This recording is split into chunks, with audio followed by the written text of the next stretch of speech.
কবরের একটু মাটি বায়না করে রাখ রে, বায়না করে রাখ রে, কবরের একটু মাটি বায়না করে রাখ রে, বায়না করে রাখ রে। আরো অনেক লোক হবে। কবরের একটু মাটি এটা কবরস্থান, দেখছেন যে সবাই কবর জিয়ারত করতে আইছে। আল্লাহ সবাইকে মাফ করুক।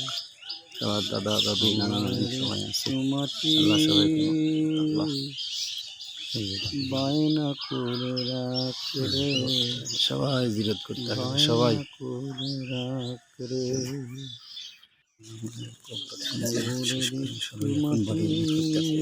বায়না করে রাখ রে।